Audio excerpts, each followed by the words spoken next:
Assalamualaikum sobat.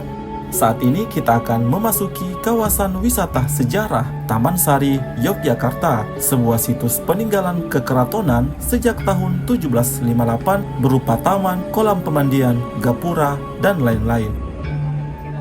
Kita tidak akan membahas dari sisi kompleks sejarahnya, melainkan hanya menilik dari jejak flora yang bertahan atau yang berhubungan dengan Taman Sari ini. Yuk sobat! Diawali dengan mondokaki, jenis bunga menyerupai melati yang sangat umum ditemukan di Yogyakarta. Bunga ini sejak dulu hingga sekarang digunakan dalam berbagai ritual adat dalam lingkup keraton. Berikutnya ada sawo kecik. Sejarahnya, pohon ini menjadi kode rahasia dan penanda bahwa yang menanamnya adalah pengikut Pangeran Diponegoro. Pohonnya yang rindang dijadikan tempat berteduh pejuang dalam masa revolusi kemerdekaan. Selain itu, sawo kecik dalam bahasa Jawa bermakna sarwo becik, yang berarti serba baik atau selalu membawa kebaikan.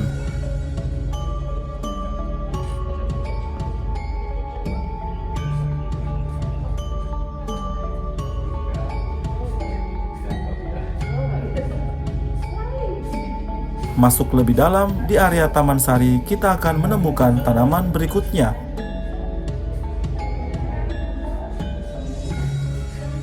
Dua pasang pohon buah kepel yang semua pangkalnya dijaring.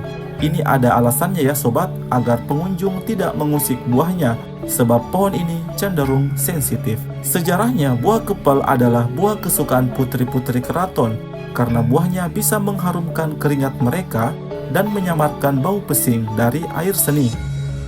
Selain itu menjadi kontrasepsi alami karena bisa memandulkan sementara. Bagian berikutnya dari kompleks Taman Sari ini adalah pemandian atau umbul. Jadi dulu Sultan dan keluarganya mandi di sini.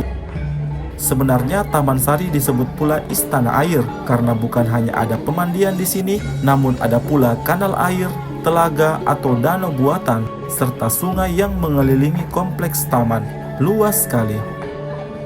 Sekarang hanya tersisa ini karena sebagian besar telah menjadi pemukiman penduduk. Jejak flora di sini adalah jeruk kingkit yang ditanam dalam pot batu mengelilingi kolam. Jeruk kingkit yang seukuran kersen erat dengan kehidupan putri-putri keraton karena dijadikan sebagai pembersih kuku setelah mereka mandi. Mereka juga mengonsumsinya dengan rasa yang manis.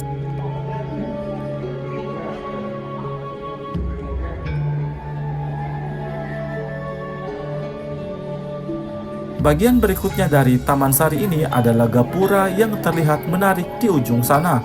Daerah ini seperti titik kumpul pengunjung karena menarik sebagai spot foto. Ada beberapa pohon yang bersifat umum ditanam di sini untuk memberikan kesan asri.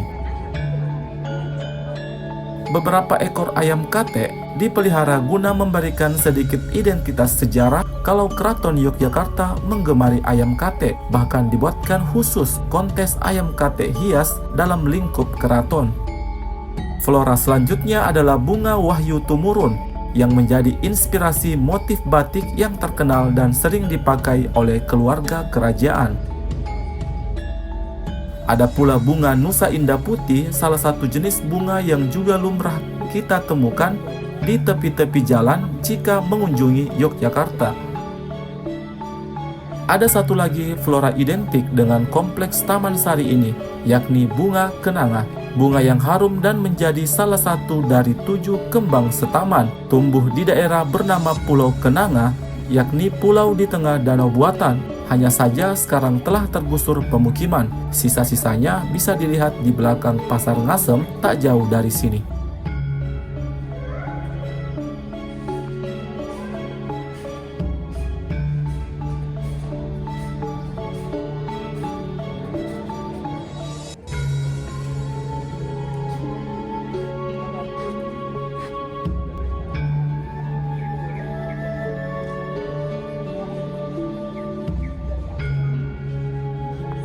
Kita keluar yuk dari sini dan berjalan di area pemukiman yang dulu masih menjadi area Taman Sari.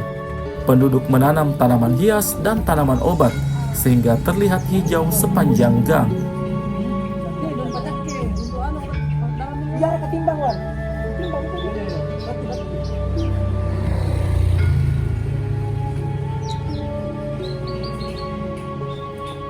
one.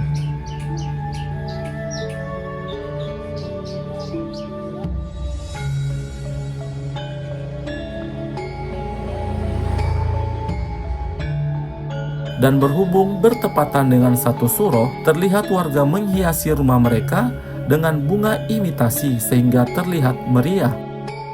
Dan yang unik, tanaman serupa agave ia tancapkan di ujungnya cangkang telur sehingga menarik perhatian orang-orang yang melintas keluar dari kawasan Taman Sari ini. Bisa menjadi contoh untuk diterapkan di halaman rumah sobat sekalian.